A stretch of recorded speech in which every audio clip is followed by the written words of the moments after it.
મહેસાણા શહેરમાં આવેલા મકબરા ખાતે શ્રી જુગલ યુવક મંડળ તથા સમસ્ત મકબરા દ્વારા આયોજિત શ્રી 64 જોગમાયા માતાજીના 36મા વાર્ષિક પાટોત્સવનું ભવ્ય આયોજન કરવામાં આવ્યું હતું। મહેસાણા શહેરમાં આવેલા મકબરામાં શ્રી 64 જોગમાયા માતાજીના 36મા વાર્ષિક પાટોત્સવ ધામધૂમથી ઉજવાયો હતો। સંવત 2082 ચૈત્ર સુદ આઠમને ગુરુવારે પવિત્ર દિવસે શ્રી 64 જોગમાયા માતાજીના યંત્રની 12 વર્ષ બાદ પાલખી યાત્રા સમગ્ર મકબરા વિસ્તારમાં નીકળી હતી તથા નવચંડી યજ્ઞનો એક દિવસીય પાટોત્સવ મહોત્સવ યોજાયો હતો। આ પ્રસંગે સમાજના ધર્મગુરુ શ્રી પ્રકાશપુરી મહારાજ તથા મહેસાણાના ધારાસભ્ય મુકેશભાઈ પટેલ તથા ભારતીય જનતા પાર્ટીના જિલ્લા પ્રમુખ ગિરીશભાઈ રાજગોર તથા મહેસાણા શહેર પ્રમુખ તથા મોટી સંખ્યામાં ભારતીય જનતા પાર્ટીના કાર્યકર્તાઓ ઉપસ્થિત રહ્યા હતા। શ્રી 64 જોગમાયા મંદિર ખાતે 36મા વાર્ષિક પાટોત્સવમાં આવનાર તમામ મહેમાનો વડીલો મહાનુભાવોનું શાલ અને પુષ્પગુચ્છથી સન્માન કરવામાં આવ્યું હતું। 36મા વાર્ષિક પાટોત્સવ રાત્રિ દરમિયાન સાંસ્કૃતિક કાર્યક્રમોનું પણ ભવ્ય આયોજન કરવામાં આવ્યું હતું।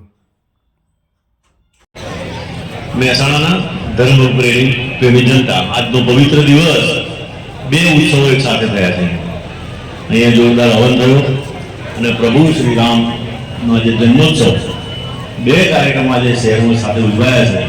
તો સૌ પહેલાં તો આપણે ભગવાન પ્રભુને પ્રાર્થના કરીએ, જોગણી માતાજીની પ્રાર્થના કરીએ કે બંને ભગવાન શ્રી અને માતાજીની આપણા પર કૃપા રહે, આપણું શહેર નિરોગી રહે, સુખી રહે, સમૃદ્ધ રહે, શહેરના સૌ નાગરિકો ઉપર માતાજીના અને ભગવાન રામના આશીર્વાદ બનેલા રહે એવી પ્રભુને પ્રાર્થના કરીને અને આગળની આપણે દિવસનો આજે પૂરો થયો। તમે જુઓ તો છેલ્લા કેટલાય સમયથી ધાર્મિક ઉત્સવો મનાવવાનું આપણું માનસ વધતું જાય છે। આપણે જે સંસ્કૃતિને ભૂલ્યા હતા, આપણે સનાતન ધર્મને ભૂલ્યા હતા। એ સનાતન ધર્મની કિંમત આખી દુનિયા સમજાય છે।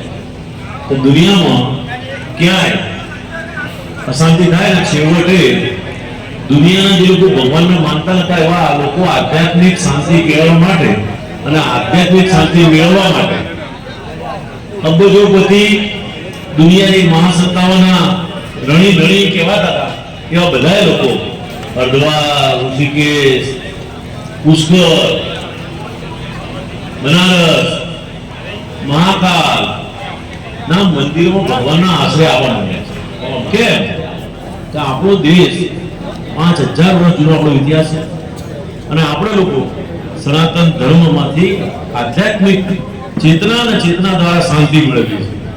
દુનિયામાં ક્યાંય આવી રીતે ભગવાનની ભક્તિ કરી અને જો કોઈ અત્યારે કોઈ રોકી શકતું હોય, કોઈ ગુનાઓ કોઈ ખોટી બાબતો તો કાયદો કે પોલીસ નહીં, ફક્ત ધર્મ અને આધ્યાત્મિકતા જ રોકે।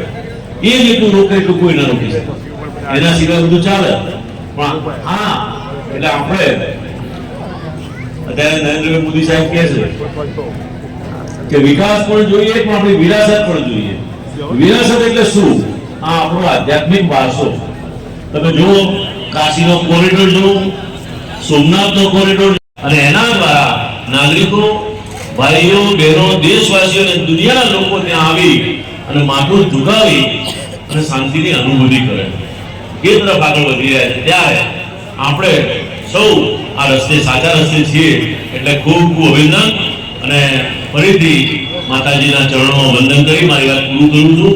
અહીંયા બોલાવી કે શબ્દ બોલવાની તક આપી અને સ્વાગત કર્યું એ બદલ જગત આ યુવક મંડળ જે ચાલે છે એના સૌ હોદ્દેદારો ખૂબ ખૂબ આભાર। જય જય માતાજી। જોગમાયા માતા કી જય, રામચંદ્ર ભગવાન કી જય।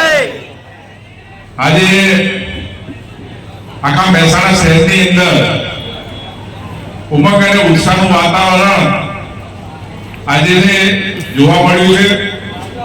કારણ કે ભવ્યાથી ભવ્ય રથયાત્રા તોરણ માતાની ચોકમાંથી પ્રસ્થાન કર્યા પછી આખા મહેસાણા શહેરના નાગરિકોને આ ભગવાન શ્રી રામના દર્શન કરવાનો લાવો મળ્યો છે અને સાથે સાથે આ મગપરા ની અંદર આ યુવક મંડળ દ્વારા જોગમાયા માતાજીનું જે હવન રાખ્યું અને સાથે સાથે હું ખરેખર રંગાજીને ભગવાનજીને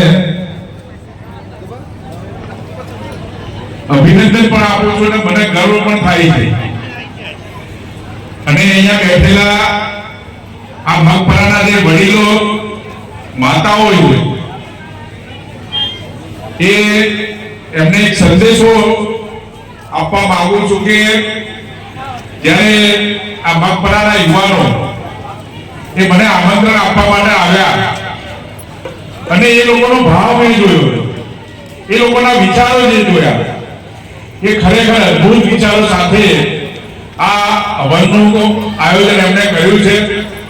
એમણે સમાજને કંઈક નવી પહેલ કરીએ, સમાજના દીકરા દીકરીઓને કંઈક નવું આપીએ, કંઈક નવી દિશાની અંદર લઈ જઈએ, નવા શિક્ષણની અંદર લઈ જઈએ, નવો સમાજ જે વિચારશીલ સમાજ થાય એ જે વિચાર એમનો આવ્યો છે ખરેખર અભિનંદનના પાત્ર છે.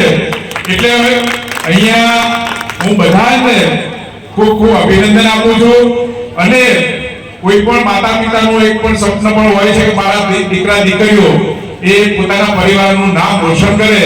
એટલે અહીંયા જે પણ વડીલો બેઠા છે એમને હું ખાતરી આપું છું કે મગપરાનો દરેક યુવાન એ ખરેખર આજથી એમની જે વિચારો જે બદલાવ આવ્યો છે ને એ વિચારો થકી એમના આખા સમાજને એકત્રિત અને એકતાનું જે દર્શન કરાવવા માંગે છે એ આવનાર દિવસોની અંદર થવાના છે.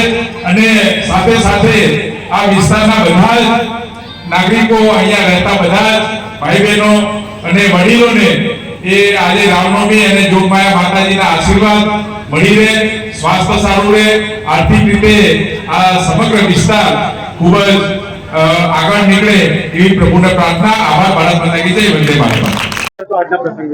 આજનો પ્રસંગ મારો પરિચય આપો.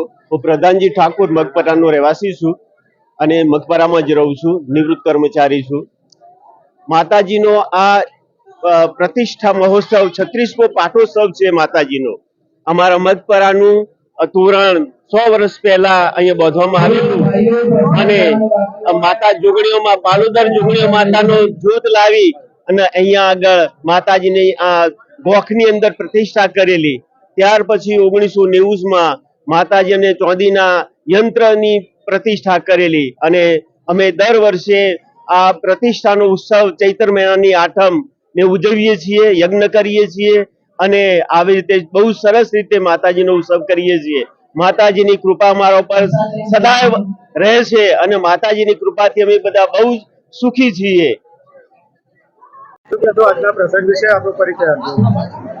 ઠાકોર રમેશ કુમાર છગનજી, મગપરા યુવક મંડળ શ્રી 64 જોગમાયા 36મો વાર્ષિક મહોત્સવ અને આ મારા 36મું વર્ષ થઈ રહ્યું છે અને જેનું આયોજન અમારા મહેસાણાના અમારા મગપરાના દરેક યુવાનો અને બહેનો અને વડીલોના દ્વારા આ બધું જબરજસ્ત એક આયોજન, એક પ્રોગ્રામ થઈ ગયો. 36મો માતાજીની ઈચ્છા પ્રમાણે અને માતાજીની દયાથી આપણું આના બધા મગપરાનું આયોજન બહુ સરસ રીતે રહ્યું.